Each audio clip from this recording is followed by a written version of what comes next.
Friends, अक्सर attitude का नाम सुनते ही हमारे माइंड में अकड़ू लोगों की इमेजेस आने लगती हैं, क्योंकि अब तक हमने एटीट्यूड के बारे में जिन भी सोर्सेज से जाना वो हमें यही बताते हैं कि शेर के जैसा एटीट्यूड होना चाहिए। शेर अपने एटीट्यूड की वजह से ही जंगल का राजा बना है। अगर हम गूगल पर इसके बारे में कोट्स देखें या फिर व्हाट्सएप पर इसके बारे में स्टेटस देखें या यूट्यूब पर इसके बारे में वीडियोस देखें तो यहाँ पर भी मोस्टली इसके बारे में गलत इन्फॉर्मेशन ही मिलती है। जबकि रियल एटीट्यूड का मतलब तो वो है ही नहीं जो वहाँ पर दिखाया जाता है। दो चीजें होती हैं, एक ईगो और दूसरा एटीट्यूड। हम में से ज्यादातर लोगों को कंफ्यूजन होता है, हम इनमें फर्क ही नहीं समझ पाते। इसलिए आज हम देखेंगे कि what is real attitude, attitude का असल में मतलब क्या है और सही एटीट्यूड क्या होता है। और तीसरी बात, एटीट्यूड के बारे में हमारे माइंड में जो गलतफहमियां हैं, आज हम साथ मिलकर उन्हें दूर करने की कोशिश करते हैं। असल में एटीट्यूड का मतलब आपके नजरिए से है कि आप इस दुनिया को, लोगों को और सिचुएशंस को कैसे देखते हैं, किस नजरिए से देखते हैं, इसी को एटीट्यूड कहते हैं। और ज्यादातर हमारा नजरिया भी दो तरह का ही होता है, या तो नेगेटिव या फिर पॉजिटिव। तो मान लीजिए दो लोगों ने अभी अभी अपना ग्रेजुएशन कंप्लीट किया है और दोनों आगे अपनी लाइफ में क्या करना है इस टॉपिक पर डिस्कस कर रहे हैं। पहला वाला पर्सन नए नए आइडियाज और ऑप्शन के बारे में बात करता है कि हम ये काम कर सकते हैं जो प्रेजेंट में ट्रेंड में है। बट दूसरा वाला इंसान हर बात में, हर आइडिया में कोई ना कोई कमी निकाल देता है, क्योंकि वो हर बात को नेगेटिव तरीके से सोचता है। इसी बात की संभावना ज़्यादा है कि आगे भी अपनी लाइफ में वो चीज़ों को समझने का उसका नज़रिया यही रहेगा, क्योंकि अब वो उसका बेसिक नेचर बनता जाएगा। कई सक्सेसफुल लोग भी ये बात बोलते हैं कि एटीट्यूड इज एवरीथिंग। तो इससे हमको भी ये समझ लेना चाहिए कि एटीट्यूड कितनी ज़रूरी चीज़ है, बस हमें उसका सही मतलब समझ में आना चाहिए। और एटीट्यूड को लेकर बहुत सारी गलतफहमियां भी हैं हमारे माइंड में। हम में से कई लोग इसे गलत समझ लेते हैं। जब कोई इंसान थोड़ा सा अकड़ के बात कर रहा हो तो हम नेचुरली ये कहते हैं कि ये इसमें कितना एटीट्यूड है, बट ये उसका एटीट्यूड नहीं बल्कि उसकी ईगो है। और जिस इंसान में ईगो होगी वो खुद के आगे किसी को कुछ नहीं समझता, किसी से ठीक से बात ही नहीं करता, खुद को सबसे ऊपर समझता है। वो चाहता है कि सब उसकी रिस्पेक्ट करें, बट वो खुद किसी की वैल्यू तक नहीं करता। बट ऐसे लोग लाइफ में कभी भी कुछ अच्छा नहीं कर पाते, क्योंकि वो किसी की सुनते ही नहीं है। बट ईगो एक बुरी चीज है, इसलिए हम कह सकते हैं कि ईगो इज द एनिमी। और ईगो किसी इंसान में तब आती है जब हमें थोड़ी सी सक्सेस मिल जाती है, जब हम थोड़ा कुछ अचीव कर लेते हैं, फिर हम ओवर कॉन्फिडेंस हो जाते हैं और अचीव किया हो वो भी खो बैठते हैं। और इसका एक रियल लाइफ एग्जाम्पल है रेयन हॉलिडे, जिन्होंने बहुत कम उम्र में बहुत ज़्यादा सक्सेस हासिल कर ली थी। फिर उन्हें ओवर कॉन्फिडेंस हो गया और ईगो आ गया, और एक समय ऐसा आया इन्होंने जो कुछ भी हासिल किया था वो सब खो दिया। इनफैक्ट बाद में जब उन्हें रियलाइज हुआ तब पछतावे में उन्होंने अपने हाथ में एक टैटू बनवा लिया था, ताकि बाद में कभी भी दोबारा भूलकर भी उनमें ईगो ना आए। हम ईगो में खुद को बर्बाद ना कर लें, इसका एक प्रैक्टिकल सॉल्यूशन रेयन ने बताया है कि आपने अपनी लाइफ में अभी तक जितनी भी सक्सेस पाई है, हमेशा उससे ज़्यादा सक्सेसफुल लोगों के कांटेक्ट में रहिए, ताकि आपको हमेशा ये याद रहे कि अभी तो बहुत कुछ अचीव करना बाकी है। फ्रेंड्स, जिस इंसान के अंदर पॉजिटिव मेंटल एटीट्यूड होता है वो ज़्यादा अच्छी लाइफ जीता है, क्योंकि ये बात तो आप लोग भी मानेंगे कि प्रॉब्लम सबकी लाइफ में आती है, जिससे हम परेशान हो जाते हैं, तकलीफ में आ जाते हैं। लेकिन प्रॉब्लम्स की अच्छी बात ये होती है कि वो हमेशा अपने साथ अपॉर्चुनिटी भी लेकर आती है, एक लेसन देकर जाती है हमें। और जो पॉजिटिव मेंटल एटीट्यूड वाले लोग होते हैं वो प्रॉब्लम्स को भी अपॉर्चुनिटी में बदलना अच्छे से जानते हैं। वो प्रॉब्लम से बाहर आने में एक्सपर्ट होते हैं, तो जाहिर सी बात है कि वो ज़्यादा खुश रहेंगे, क्योंकि उनका नज़रिया ही कुछ ऐसा बन गया है अपनी लाइफ को लेकर कि वो हर सिचुएशन को इजीली हैंडल कर लेते हैं।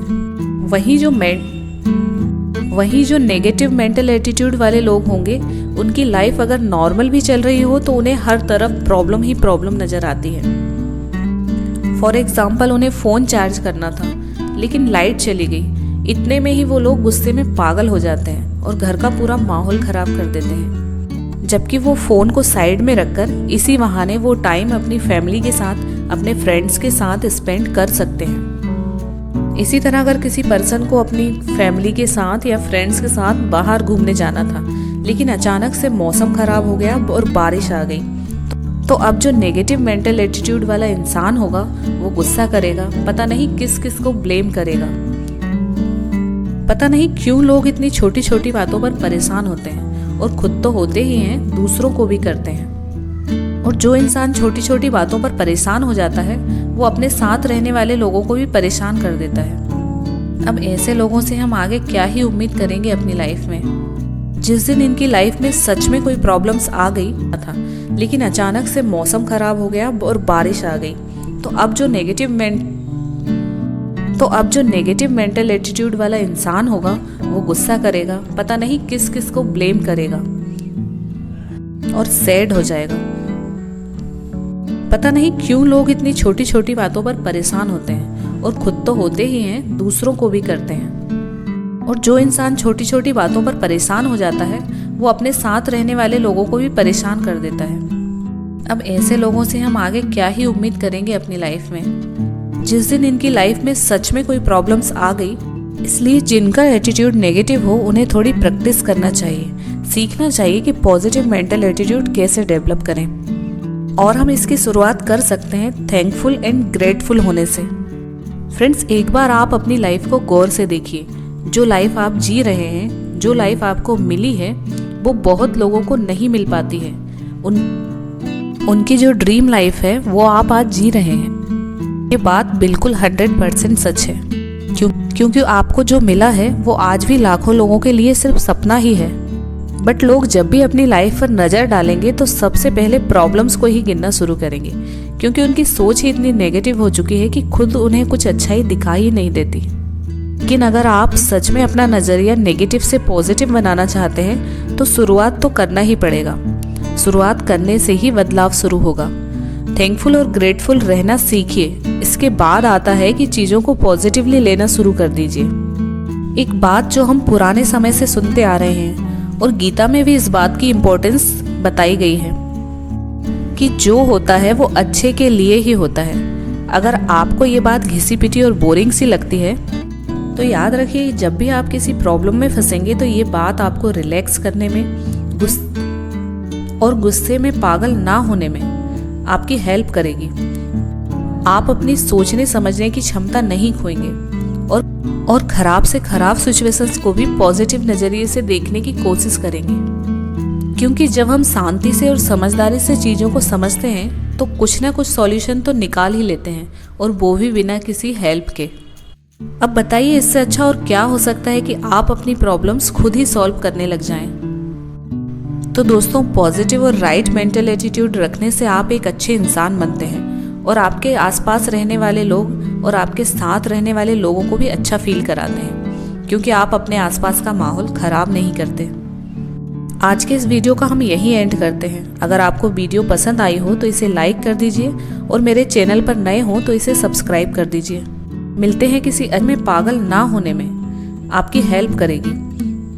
आप अपनी सोचने समझने की क्षमता नहीं खोएंगे और खराब सिचुएशंस को भी एक बार पॉजिटिवली नजरिए और खराब से खराब सिचुएशंस को भी पॉजिटिव नजरिए से देखने की कोशिश करेंगे। क्योंकि जब हम शांति से और समझदारी से चीज़ों को समझते हैं तो कुछ ना कुछ सॉल्यूशन तो निकाल ही लेते हैं, और वो भी बिना किसी हेल्प के। अब बताइए, इससे अच्छा और क्या हो सकता है कि आप अपनी प्रॉब्लम्स खुद ही सॉल्व करने लग जाएं। तो दोस्तों, पॉजिटिव और राइट मेंटल एटीट्यूड रखने से आप एक अच्छे इंसान बनते हैं और आपके आसपास रहने वाले लोग और आपके साथ रहने वाले लोगों को भी अच्छा फील कराते हैं, क्योंकि आप अपने आसपास का माहौल खराब नहीं करते। आज के इस वीडियो का हम यही एंड करते हैं। अगर आपको वीडियो पसंद आई हो तो इसे लाइक कर दीजिए और मेरे चैनल पर नए हो तो इसे सब्सक्राइब कर दीजिए।